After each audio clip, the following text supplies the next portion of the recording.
thevoicebeforethevoid.net.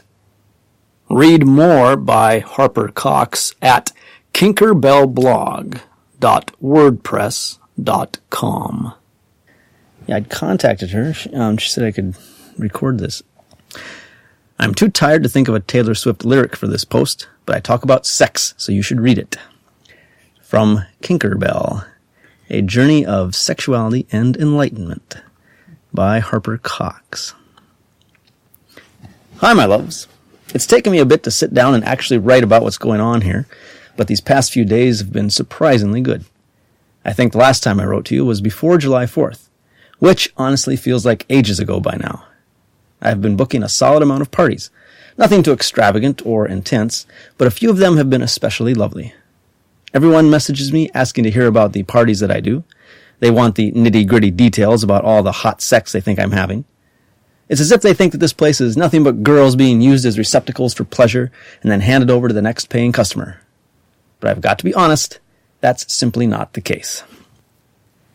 The thing about the Bunny Ranch is that we, or at least this is my experience, get a lot more of the guys who are looking for the girlfriend experience than anyone coming in who just wants to get off. People have a lot to say about what they think happens here and the degenerates that partake, but the Bunny Ranch is so much more than just a pit stop for men to lose a load. It's a sanctuary, a safe house, a place where, even if just for a little while, a guy can come and feel worshipped, and accepted, and cherished. I have to make a small caveat here and say that there's nothing wrong with the men, and girls they hire, who are just looking to get off. That's equally as valid and delicious. But more often than not, us girls deliver men something that they're desperately needing and not able to find in their reality outside of our gates.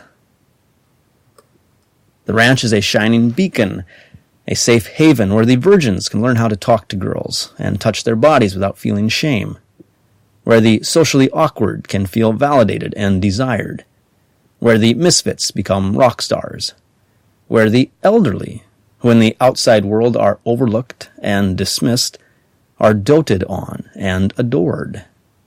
It's where couples looking to bring passion and excitement back into their relationship can explore each other in new and unthreatening ways.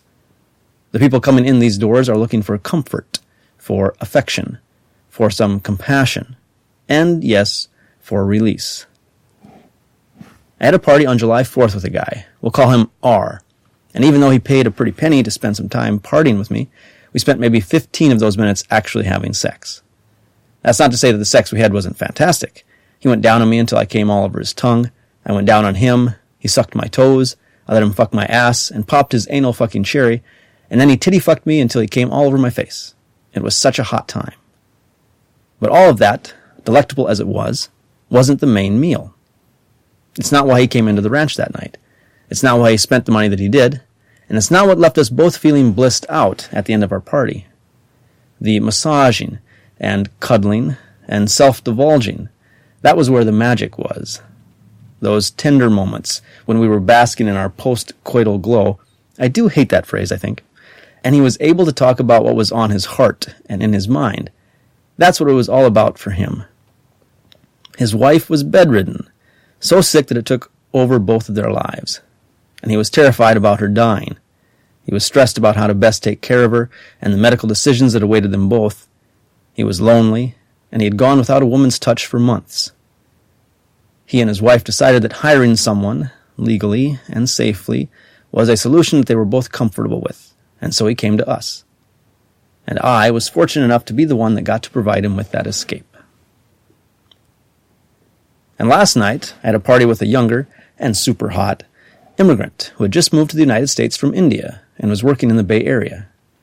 We bonded immediately over our hatred for America and the disgust towards white nationalism that seems to be running rampant these days. He made love to me in a way that I hadn't experienced in quite some time. Instead of me taking care of him, he took care of me. He took his time, he ran tantalizing soft kisses down the entire length of my body, and he touched me in ways that had me begging for more. Afterwards, we sat at the bar for a while, talking about traveling, religion, how to deal with families that hold completely different ideologies than you, and philosophy. When he talked about where he's been in the world, Telling me about his visits to Japan made his eyes lit up, the way that mine do when I talk about the discography of Taylor's Speak Now album. There's nothing I love more than watching people come to life when they talk about the things they're passionate about. To me, it's one of the most beautiful things. Like mine, his parents put religion before all else, and like me, he became the collateral from that way of living. Although, his parents disowned him because they found out he was eating pork, so I think his story sucks more than mine. We had a lively debate over whether happiness is a state of mind, or a result of your circumstances and surroundings. He read me poems that he had written, both while he fell in love and had his heart shattered. By the end of our party, I found myself genuinely sorry that I had to say goodbye, and there's a part of me that's bummed I won't ever get to spend time with him again. Although, maybe that's part of the magic, that we show a stranger our most intimate and vulnerable parts for just a little while, and then they're strangers again. When I talk to other bunnies in the house and hear their stories, I hear more tales that are equally as tender and substantive. One girl was talking about how when she was giving a client a tour of the compound, he stopped mid-tour and apologized to her for his face. Is that not the most heartbreaking thing? He had come to see us because he had been rejected and rebuffed so much that he honestly felt like there was no girl out there who would want to have sex with him due to his physical appearance.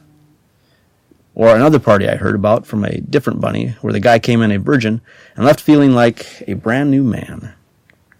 He had come in shaking and stuttering and so nervous he couldn't make eye contact.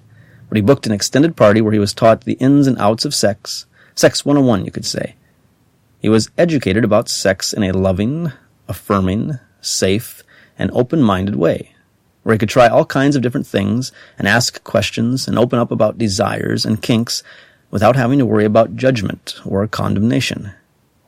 By the end of the party, he told her that his virginity had been such a burden on his life and his confidence for so long, but now he feels like he can be the man he was really meant to be. I know you guys want to hear stories about being spit on, or fucked so hard we can't walk straight, or being cummed on by 5 different guys in a day. And that stuff happens. But it's rare compared to what usually occurs behind closed doors. I did have a party where this punk, he was so young and dumb, booked me and basically raped my face until it was covered in both his cum and spit. And yes, I fucking loved it. I know I'll be used like that again. I look forward to being used like that again. But being given the opportunity to see others open up and be vulnerable, and look to you to provide them the things they're missing in life, that's at the heart of why I do what I do.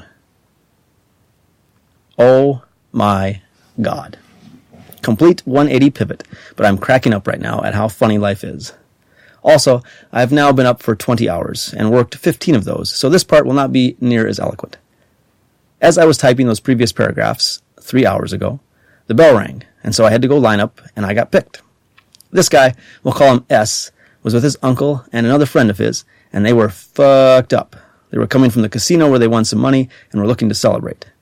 We sat at the bar to have some drinks and hang out, and I realized that S's uncle is crying. I was like, "Aw, babe, what's wrong?" But he didn't want to talk about it, and so I just gave him some hugs and back rubs while we were hanging out. Eventually, S asked to go to my room and party.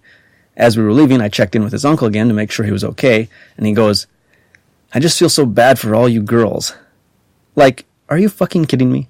I was like, well, you can knock that bullshit right off, thank you very much. When will people learn that just because a woman decides to monetize her sexuality and her body, she's not broken or in need of sympathy? It's such a fucking buzzkill, you have no idea. Anyways, S and I went and ended up having a fantastic time. And so he rebooked me and we played some more. And then we went back to the bar to see how his group was doing. His friend was passed out in a cab out front, and his uncle stopped crying and was now handing out hundreds to any girl that walked by, and was telling them how hard she made his cock feel. Shocker. S pretty much chugged 2 more drinks and then asked to book me again. May I remind you that this just happened at like 6 this morning. Fucking wild. He was so dirty and kinky and perverted, it was fantastic.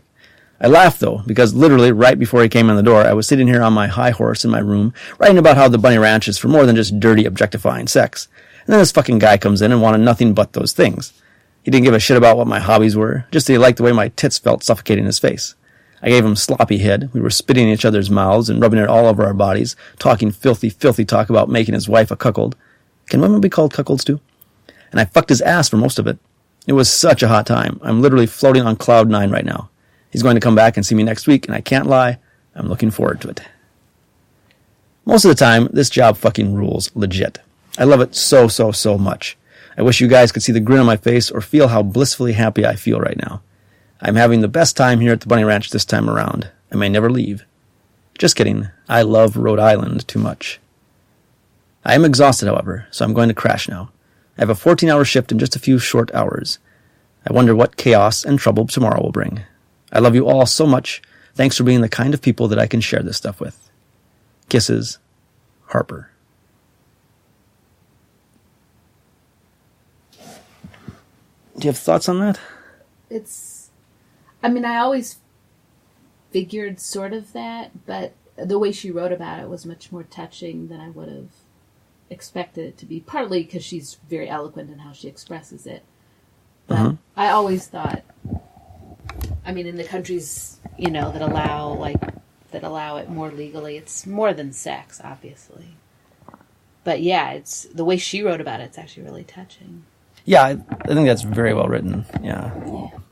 I've heard similar stories from dominatrixes. Usually they're not having sex with the person, but similar story in that the person hires them, but it's for more than just the play. Often the person more wants just to talk or have someone to listen to them and someone to talk to.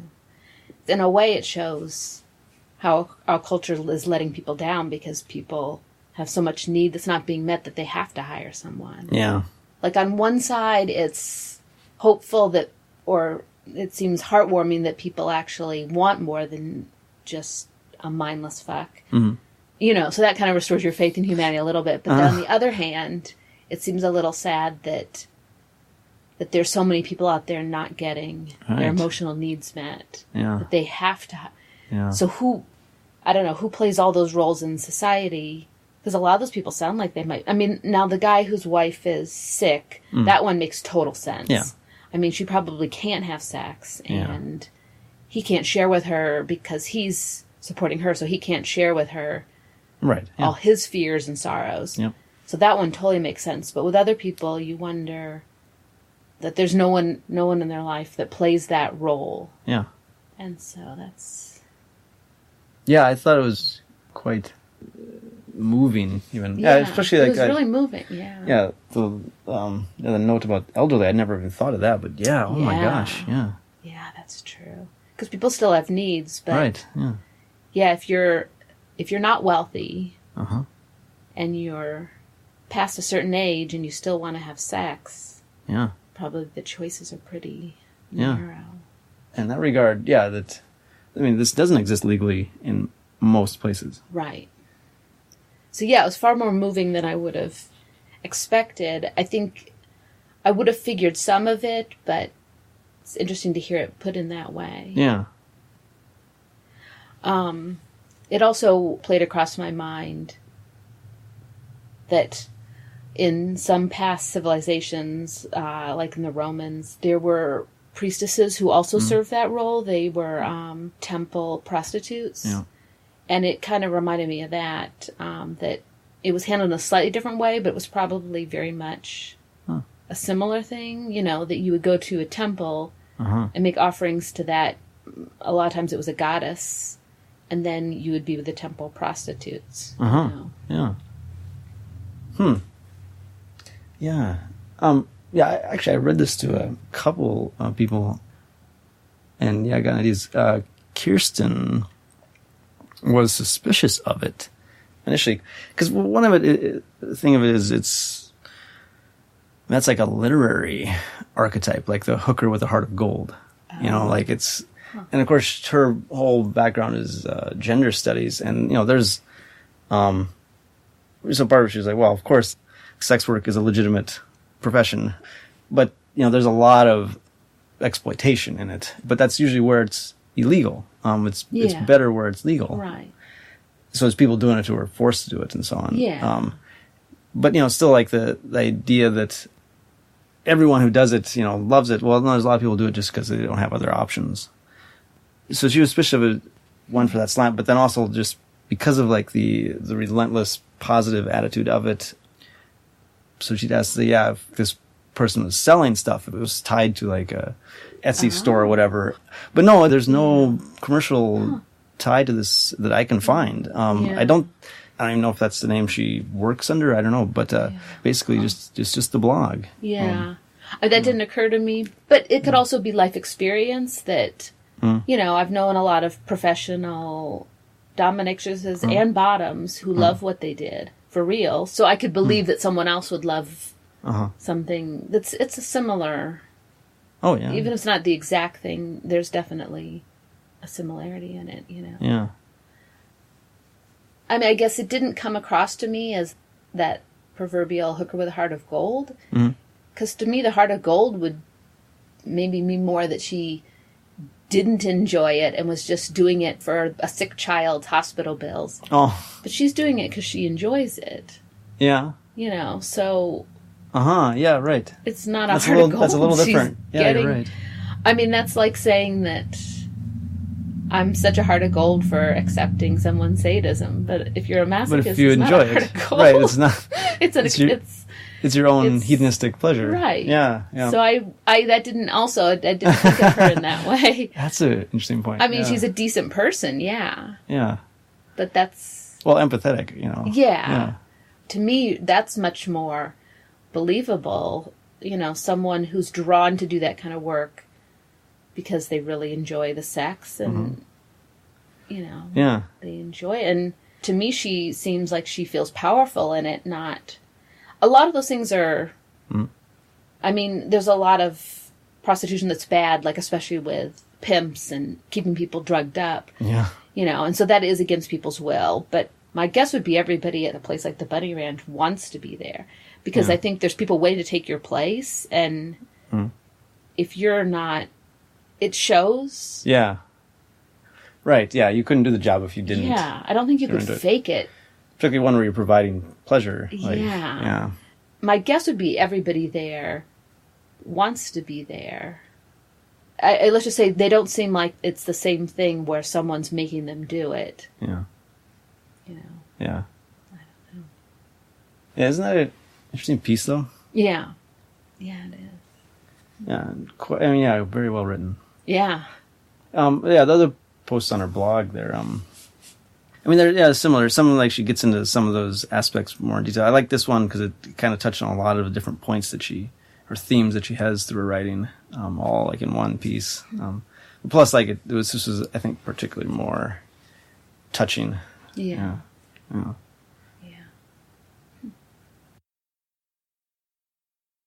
Read more by Harper Cox at kinkerbellblog.wordpress.com.